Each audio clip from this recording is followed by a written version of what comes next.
వచ్చేసి 63తో డివైడ్ చేయమని చెప్పినారు. కానీ ఇక్కడ మనం 63 టేబుల్ అయితే రాయాల్సిన అవసరం లేదు. సో అది ఎలా చేయాలో చూద్దాం. ఫస్ట్ క్వశ్చన్ రాసుకోండి. ఫస్ట్ 6 ఉంది కదా ఇక్కడ నెంబరు, ఈ 6తో ఎక్కడి వరకు డివైడ్ అవుతుందో అంతవరకు రాసుకుందాం. ఫస్ట్ ఈ 2 డిజిట్స్, ఫస్ట్ 1 అయితే 6 టేబుల్లో లేదు. నెక్స్ట్ 2 డిజిట్స్లో 6 టేబుల్లో ఎంతవరకు వేసుకోవచ్చు మనం? 6 3s 18 కదా. సో ఇక్కడ 18 వేసుకోండి. సో ఇక్కడ కోషెంట్లో 3 వేసుకోండి. ఓకేనా? ఇంతవరకు అర్థమైందా? ఇప్పుడు ఈ రెండు సబ్ట్రాక్షన్ చేస్తే మనకి ఎంత వస్తుంది? 1 వస్తుంది. ఆ 1 ఇక్కడ వేసుకోండి. ఓకేనా? సో నెక్స్ట్ ఏం చేయాలంటే ఈ 3తో ఈ 3ని మల్టిప్లికేషన్ చేయండి. 3 3s ఎంత? 9.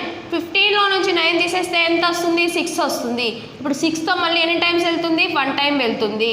ఓకేనా? ఇక్కడ 1 టైం వెళ్తుంది. ఇప్పుడు ఏం చేయాలి అంటే, సో ఇప్పుడు ఈ 3 1s ఎంత? 3. ఈ లాస్ట్ వచ్చేసి మనకి రిమైండర్ అవుతుంది. సో అవర్ ఆన్సర్ వచ్చేసి క్వశ్చన్ 31, రిమైండర్ వచ్చేసి 0. Thank you.